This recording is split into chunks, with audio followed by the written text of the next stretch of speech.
Hello, hello les amis poissons, ascendant poisson, signe lunaire et vénusien en poisson, bienvenue pour cette guidance. Aujourd'hui nous regardons quelles sont les énergies qui vous accompagnent dans la vie, dans la vie sentimentale et relationnelle en janvier 2023. Relationnel pour tous ceux qui n'ont pas d'amoureux et qui ne souhaitent pas en avoir ou qui ont des préoccupations autres par rapport à une relation professionnelle, amicale, familiale, pourquoi pas.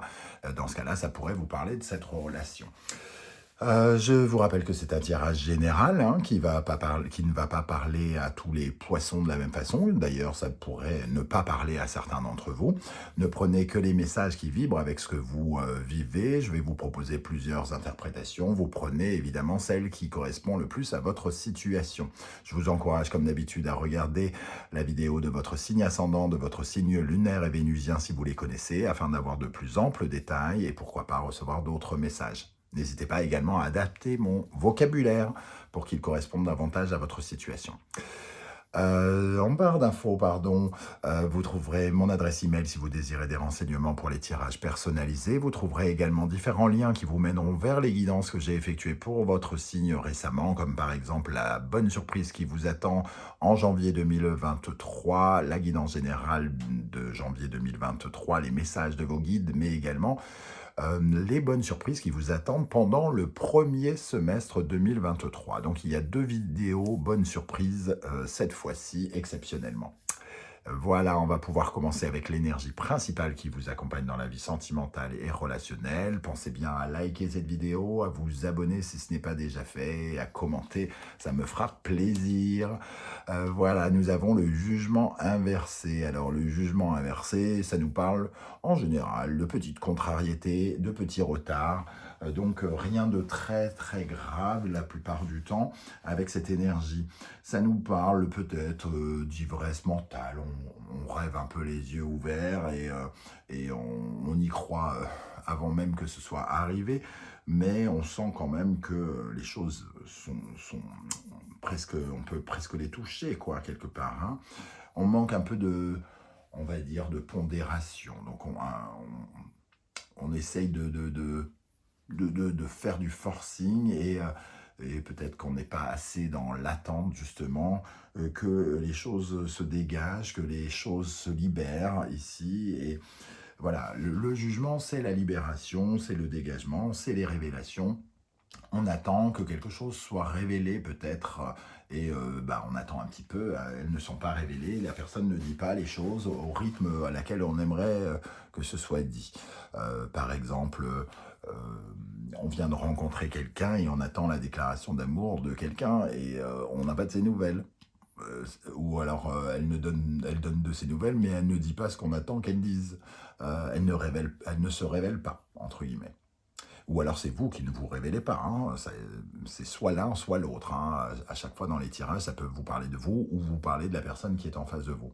Quelqu'un ne se révèle pas, quelqu'un ne se libère pas, ne dit pas ce qu'il a à dire, ça libérerait tout, ça décoincerait certaines choses. Voilà. Il y a soit des déclarations d'amour qui ne sont pas faites, vous êtes face à quelqu'un qui n'évoque pas encore ses sentiments, soit vous avez demandé quelque chose à quelqu'un et vous attendez, entre guillemets, sa réponse qui va venir. Là-dessus, voilà, ça nous parle de retard. Donc, elle va venir, cette réponse, si vous attendez une réponse. On va regarder un petit peu avec l'oracle de l'ultime vérité les énergies qui vous entourent. Nous avons la spiritualité ici. Nous avons la maladie ici. Et nous avons l'abondance ici. Donc la maladie, évidemment, ça ne nous parle pas à part de très très rares cas, ça ne nous parle pas de maladie ici, en tout cas. Ça nous parle de quelque chose, voilà, qui est soit en attente, qui vous met un peu mal à l'aise, ou qui... voilà, c'est malade, donc c'est pas résolu. Voilà, le jugement inversé, ce n'est pas résolu. On veut quelque chose ici, j'ai l'impression qu'on veut que quelque chose passe du manque, du rien, à quelque chose. Donc la spiritualité, ça va nous parler un peu du rêve, de vos prières peut-être, des prières que vous faites. Vous, par exemple, je ne sais pas, vous êtes une femme, vous n'avez pas d'enfant, vous voulez un enfant, Vous avez plus ou moins évoqué les choses avec votre conjoint ou conjointe et vous attendez sa réponse. Est-ce qu'elle est d'accord? Est-ce qu'elle a envie de passer de rien à tout? Donc de pas d'enfant à avoir un enfant. Ou alors, un autre exemple, vous rêvez que ce fameux Jérôme que vous avez rencontré dans le train vous appelle parce que vous aimeriez bien concrétiser ou commencer quelque chose avec lui, sauf que pour l'instant, la maladie nous dit que bon, c'est en attente, c'est pas résolu, la situation n'est pas encore totalement claire. Mais l'abondance est là, hein. On attend que le rien, que cette relation qui n'est pour l'instant pas commencée, aboutisse. Voilà, c'est ce genre d'énergie ici, hein. Vous attendez quelque chose qui ne vient pas au rythme que vous le souhaiteriez. En tout cas, on passe vraiment de tout à rien. Donc, vous avez quand même de bons espoirs ici, hein, de quelque chose. Des révélations, ça peut être dans un couple, hein, vouloir déménager, vouloir je sais pas quoi, hein. La spiritualité ici va nous parler quand même d'une énergie très fertile aussi, la fertilité, donc l'envie de fertiliser quelque chose dans votre vie amoureuse. Donc, de mettre, entre guillemets, des petites graines, si on peut appeler ça comme ça, fertiliser les petites graines, on connaît bien l'histoire qu'on raconte aux enfants, mais je parle plutôt de fertiliser un projet amoureux, un projet à plusieurs, du moins quand je dis à plusieurs, en famille, un projet avec son époux, son épouse, ou avec quelqu'un avec qui on aimerait passer un peu plus de temps, par exemple. Ok. Quel est votre état d'esprit, les amis poissons, ici?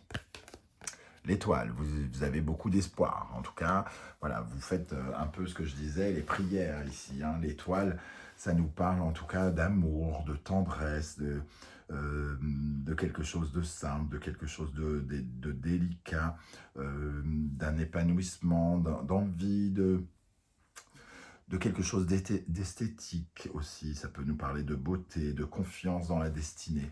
Vous avez confiance dans la destinée, vous avez l'impression d'être guidé vers quelque chose. Et c'est peut-être pour ça aussi que vous avez, par exemple, vous sentez que c'est votre heure d'être avec quelqu'un ou que c'est votre heure d'être enceinte, par exemple. Comme vous sentez que c'est votre chemin, vous en attendez beaucoup et c'est pour ça que vous attendez ces révélations qui ne viennent pas. Avec l'étoile, nous avons tempérance. On a quand même deux énergies extrêmement calmes, extrêmement douces ici. Tempérance, c'est le rapport qu'on a à l'autre, qu'on entretient à l'autre aussi, hein. La modération, le calme, l'harmonie. Il y a ici beaucoup de poésie et d'harmonie. Donc on a envie quand même aussi d'être dans une certaine forme de douceur. Certains, c'est beaucoup d'espoir, basé sur une amitié ici peut-être, hein. Il y a quelqu'un qui... alors il y a peut-être des sentiments amoureux qui naissent d'une amitié. Pour certains, tempérance, c'est vraiment aussi quelque chose qui vous demande de la patience. Donc, à la fois, j'ai l'impression qu'ici, il y a quelque chose qui ne se révèle pas, mais que vous êtes quand même... voilà, vous luttez contre votre impatience quelque part, hein. Vous essayez de rééquilibrer cela et pour être dans des énergies douces et harmonieuses. À quelle énergie vous tournez le dos, les amis poissons? L'as de denier. Ok. Alors, avec l'as de denier, j'ai envie de dire que vous avez revu vos priorités récemment. Comment dire, vous manquiez peut-être de recul précédemment et vous revoyez vos priorités. Il y a quelque chose qui vous fait à nouveau espérer. L'envie, quelque chose qui n'était pas prospère justement, que vous ne vouliez pas faire prospérer, vous évitiez le commencement de quelque chose et là vous avez envie de commencer quelque chose, vous avez envie d'aller vers une nouvelle forme d'abondance ou de prospérité, vers quelque chose de concret, vous voulez concrétiser quelque chose que précédemment, soit vous n'aviez pas conscience que vous en aviez envie ou vous écartiez cette possibilité, mais j'ai l'impression que vous avez envie maintenant de concrétiser quelque chose là. Qu'est-ce qui bloque? Le monde, un retard, hein, encore une fois, le monde ici va nous parler de ce retard. Alors, parfois, ça nous parle d'obstacles infranchissables, mais ici, j'ai vraiment plutôt l'impression que vous voyez des difficultés là où il n'y en a pas, avec ce jugement ici, hein, et l'abondance qui se rapproche, entre guillemets, de vous. Le monde ici, il nous parle de plutôt de la, justement, d'être récompensé, d'avoir quelque chose de qui aille dans votre sens, sauf que vous avez peut-être l'impression que vous traversez des difficultés, alors que, bon, pour l'instant, j'ai l'impression qu'il n'y a rien de grave. Entre guillemets, là, je demande les difficultés, il n'y a rien de grave. Le monde et le valet de bâton. Ce qui peut poser problème avec ce valet de bâton, c'est l'expression des désirs, tout simplement. Le valet de bâton, il est un peu inexpérimenté dans sa façon de se connecter avec ses sentiments. Il est un peu, peut-être, il y a peut-être quelqu'un qui est un petit peu impulsif, un peu rapide, pardon, un peu enthousiaste, un peu, entre guillemets, excité ici, alors que l'autre est peut-être un petit peu plus sur une certaine forme de réserve, l'étoile et la tempérance. Il y a peut-être un peu plus d'excitation ici qui fait qu'il y ait une sorte d'opposition entre deux personnes. Madame veut absolument des enfants, monsieur ne dit pas non, mais voilà, doucement, doucement, on se calme, on peut en parler calmement, on n'est pas obligé de, c'est pas, on n'est pas aux pièces, quoi, entre guillemets. Et peut-être pareil pour une histoire d'amour, on est très très très très amoureux de quelqu'un et on a envie que ça se fasse vite, vite, vite, vite, vite, et ce quelqu'un, lui, bah, il vit sa vie, il regarde ça, non pas en se disant non, je suis pas d'accord, mais en tout cas, il a envie d'une certaine forme de tranquillité. Quel est le conseil que l'on vous donne ici pour améliorer cette situation, pour mieux vous épanouir peut-être dans votre vie sentimentale? Tempérance, patience. Gardez votre calme et l'harmonie. Soyez dans l'harmonie, le calme, la patience. Soyez à l'écoute de l'autre, hein. Il y a deux points de vue ici. Soyez à l'écoute de l'autre. Mettez un peu de l'eau dans votre vin. Peut-être que vous dites moi je veux un enfant tout de suite, et la personne vous dit allez, moi je ne suis pas contre l'idée d'avoir un enfant, mais je préférerais que ça soit plutôt à telle période parce que j'attends des réponses pour mon travail ou je sais pas quoi, quelque chose comme ça. Soyez capable d'entendre ce que l'autre a à dire ici dans une communication fluide où on partage, hein, on échange des choses. Soyez dans l'échange. Ne pensez pas qu'à votre désir ici, qui est peut-être important, qui vous enthousiasme peut-être très fort. Avec tempérance, nous avons la lune. La lune, ne laissez pas vos ombres, vos peurs, votre inquiétude, votre angoisse prendre le dessus. Restez calme, zen, et peut-être avec la lune, imaginez le positif au lieu d'imaginer le négatif de cette situation. Voilà ce qu'on pourrait nous dire avec cette lune. En tout cas, voilà, il y a des énergies extrêmement féminines. On a l'étoile, tempérance, le monde, la lune, tempérance à nouveau.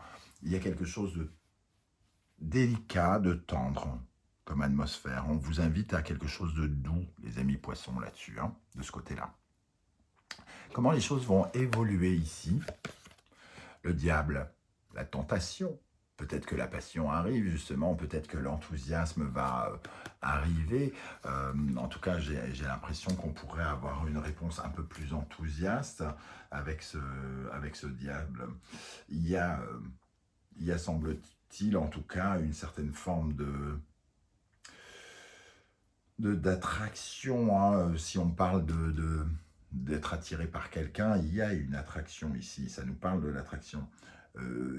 Et par rapport à ce que vous cherchez à obtenir, hein, les révélations, on n'est pas contre, hein. Il y a quelque chose qui nous dit qu'on est attiré par ça.